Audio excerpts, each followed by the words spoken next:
खबर ये है कि एफआईए को एयरपोर्ट पर किसी भी मुसाफिर का मोबाइल फ़ोन लेने का इख्तियार मिल गया है। मुसाफिर का डेटा, कॉल्स, मैसेजेस और सोशल मीडिया चेक होगा। मशकूक सरगर्मी की सूरत में मोबाइल फ़ोन कब्जे में लेकर उसको ऑफलोड किया जाएगा। अच्छा, पाकिस्तान में ना एफआईए गुंडी बनी हुई है। मतलब गुंडा ने गुंडी बनी हुई है। इनको शर्म नहीं आती कि यार एक बंदा एक प्रॉपर लीगल प्रोसेस अडॉप्ट करता है। बाकायदा उसके पास एक लीगल पासपोर्ट मौजूद है, उसके पास वीज़ा मौजूद है, उसके पास टिकट मौजूद है।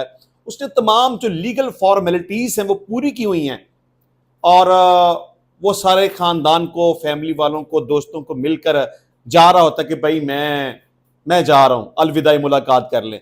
तो जैसे ही वो जहाज़ में बैठता है तो एफआईए वाले गुंडागर्दी का मुजाहरा करते हैं, तंग करते हैं, परेशान करते हैं, रिश्वत मांगते हैं, ऑफलोड कर देते हैं, जहाज से उतार देते हैं और इनको कोई पूछने वाला भी नहीं है।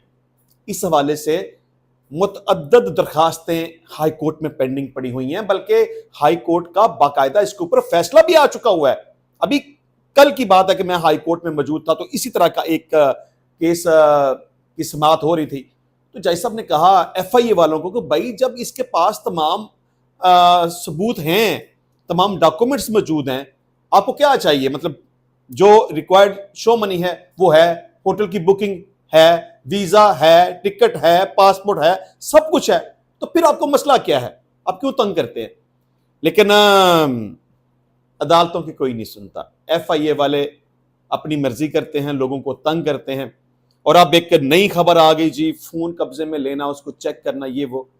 भाई देखें, मैं तो कानून का एक तालिब इल्म हूं, मैं तो कानून की बात करूंगा कि पुलिस वालों के पास कानूनी तौर पर ऐसा कोई इख्तियार मौजूद नहीं है कि वो किसी बंदे का फोन अपने कब्जे में लें या उसको चेक करें।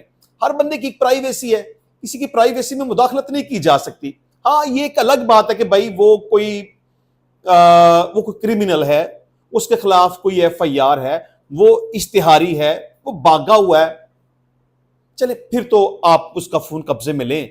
लेकिन एक शरीफ शहरी एक प्रॉपर तमाम लीगल रिक्वायरमेंट्स को पूरा करके एक लीगल डॉक्यूमेंट्स के साथ पूरी तैयारी के साथ जहाज में बैठता है और आप उसको उठा के बाहर फेंक देते हैं, तंग करते हैं, रिश्वतें लेते हैं, लंबी लंबी दिहाड़ियां लगाते हैं, लेकिन आपको कोई पूछता नहीं। मैं समझता हूं कि हाई कोर्ट को सिर्फ ये नहीं कहना चाहिए कि भाई आप इनको ऑफलोड ना करें या आप इनको तंग ना करें।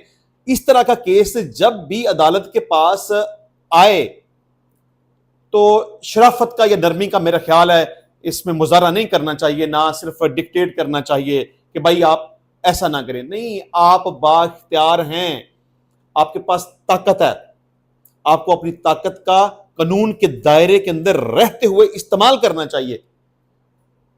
आपके ऊपर पुलिस का कोई प्रेशर नहीं है। पुलिस गुंडागर्दी करती है, लोगों को पकड़ती है, लोगों को मारती है, लोगों को तंग करती है, जलील करती है, चादर चार दीवारी का तकद्दुस पामाल करती है, हाफ फ्राई करती है, फुल फ्राई करती है, उनकी दाढ़ी मूछे मोड़ देती है, उनको गंजा कर देती है, उनकी तजलील करती है। तो भाई आप वहां पे जज साहबान किस लिए बैठे हुए हैं? आपका काम यही है कि आपने कानून के दायरे के अंदर रहते हुए अहकामात जारी करने, आपने रिक्वेस्ट नहीं करनी। इस हवाले से जब आपके पास एक पिटीशन आई इस हवाले से, यानी कि पुलिस वाले जो तजलील करते हैं या गंजा कर देते हैं या हाफ फ्राई या फुल फ्राई करते हैं, जब हाई कोर्ट में इस हवाले से पिटीशन गई तो जस्टिस साहब ने कहा कि नहीं, हर बंदे की एक इज्जत है, मुल्ज़िम है या मुजरिम है, उसका अपना एक एहतराम है, उसने अगर गलत किया है तो कानून के मुताबिक उसके साथ सलूक होना चाहिए, उसको सजा मिलेगी, जो कुछ भी है। लेकिन इस तरह से पुलिस वालों को तजलील नहीं करनी चाहिए। मतलब भाई आप जज हैं, आप पुलिस वालों को रिक्वेस्ट कर रहे हैं कि इस तरह ना करें। मतलब कि एफआईए का मामला है, लोगों को तंग करते हैं, ऑफलोड करते हैं, रिश्वत देते हैं, और आप कहते हैं कि भाई इनको तंग ना करें, इनके डॉक्यूमेंट्स पूरे हैं तो इनको जाने दें। रिक्वेस्ट करते हैं आप, आपको रिक्वेस्ट करनी चाहिए। पुलिस वाले लोगों को जलील करते हैं, तो उनकी तजलील करते हैं, गंजा करते हैं, मार डालते हैं। जब आपके पास पिटीशन आती है तो आप मौलवी साहब बन जाते हैं, मुल्ला बन जाते हैं। आप भाई आप इमाम मस्जिद नहीं है, آپ مولوی صاحب نہیں ہیں، آپ ٹیچر بھی نہیں ہیں، آپ کا یہ کام نہیں ہے کہ آپ تبلیغ کریں کہ بھائی آپ ایسا نہ کریں، ویسا کریں، ایسا کریں گے تو ثواب ملے گا، ایسا کریں گے تو گناہ ملے گا۔ آپ کا کام ہے قانون کے مطابق سخت قسم کے احکامات جاری کرنا۔ اگر ایف آئی اے والے غلط کرتے ہیں تو ان کو ریکویسٹ کیوں کرتے ہیں آپ؟ ان کو شو کاسٹ نوٹس دیں، اس سے آگے جائیں، توہین عدالت کی کارروائی کریں، اس سے آگے جائیں، ان کے خلاف مقدمات کا اندراج کریں، ان کو نوکریوں سے فارغ کریں، ان کو جیل میں بھیجیں۔ بھائی یہ کہ جائے گا کوئی نیا آ جائے گا، کیا فرق پڑتا ہے اس سے؟ جس طرح سے وہ پٹیشن گئی تھی گنجا کرنے والی یا ہاف فل فرائی کرنے والی، تو وہاں پر بھی آپ ریکویسٹیں کر رہے ہیں کہ بھئی ایسے نہیں کریں، ویسے نہیں کریں۔ بھائی ان کو فارغ کریں۔ جو پولیس والا قانون سے ہٹ کے چلے یا آپ کی بات نہ ماننے، آپ کے احکامات کے اوپر عمل نہ کرے، تو اس کو ریکویسٹ نہ کریں۔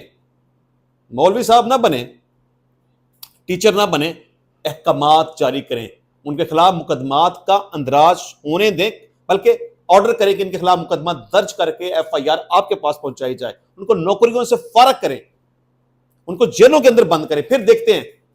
صرف ایک بات سب سے اہم، پاکستان کی عدلیہ اگر درست ہو جائے تو یقین کریں پاکستان کا سارا نظام ٹھیک ہو جائے۔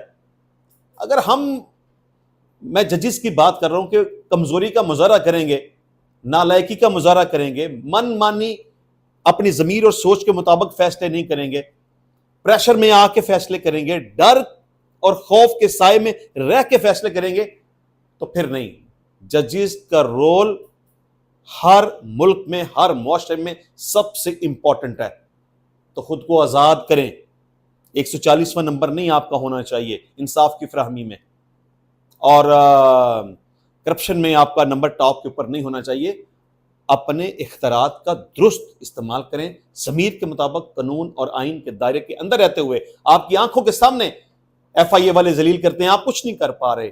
آپ کی آنکھوں کے سامنے گنجا کر کے ذلیل کیا جاتا ہے، آپ کچھ نہیں کر رہے۔ آپ کی آنکھوں کے سامنے ماورا عدالت قتل کیے جا رہے ہیں، آپ کچھ نہیں کر رہے۔ آپ کی آنکھوں کے سامنے لوگوں کی ٹانگیں توڑی جا رہی ہیں، آپ کچھ نہیں کر رہے۔ سی سی ٹی والے آپ کی آنکھوں کے سامنے سب کچھ کر رہے ہیں، آپ بیٹھے ہیں سیٹ کے اوپر، آنکھیں بھی کھلی ہیں آپ کی، سب کچھ دیکھ بھی رہے ہیں، سمجھ نہیں رہے ہیں۔ سمجھیں کہ آپ کون ہیں اور سمجھیں کہ آپ کو کیا کرنا چاہیے۔